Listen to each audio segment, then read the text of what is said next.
මෙම කවිය කොරියානු සාහිත්‍යයේ මුල් භාගය පෝෂණය කළ කිම් සෝ වොන් නම් කවියා විසින් රචිත කවියකි. කිම් සෝ වොන් කවියා 1902 සැප්තැම්බර් 7 වන දින උපත ලද එතුමා 1934 සැප්තැම්බර් 27 වන දින දක්වා අවුරුදු 32ක වැනි කෙටි කාලයක් එතුමාගේ ආයු කාලය විය.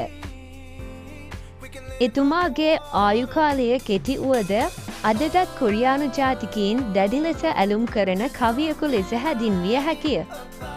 කොරියාවේ පුරවැසිභාවය ලබා ගැනීමේ ලිඛිත පරීක්ෂණයේදී පවා මෙතුමාගේ නිර්මාණයක් වන චින්තල්ලේ කොත් යන කාව්‍ය නිර්මාණය පිළිබඳව ප්‍රශ්න විමසා ඇත. එයින් අදහස් වන්නේ කිම් සෝ වොල් නොදන්නේ නම් කොරියානු ජාතිකයෙකු වීමටද නුසුදු බවයි. එතුමාගේ වෙනත් නිර්මාණ 1. චින්තල්ලේ කොට් 2. උම්මායා නූනායා 3. සංයුහා.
නූනායා කවියේ සිංහල අර්ථය බලමු.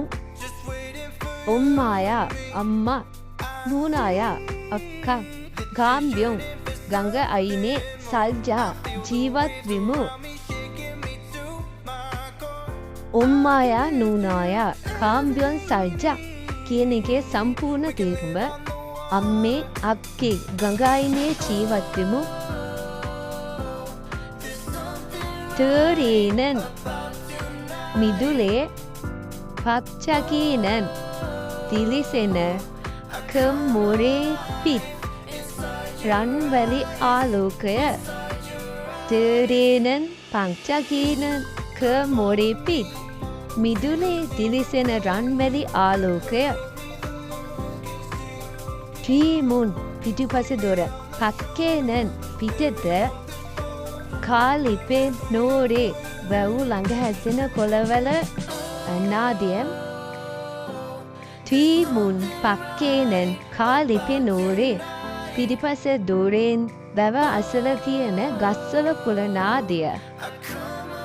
උම්මායා නූනායා ගාම් බ්යොන් සල්ජා අම්මේ අක්කේ ගං උරක ජීවත් වෙමු.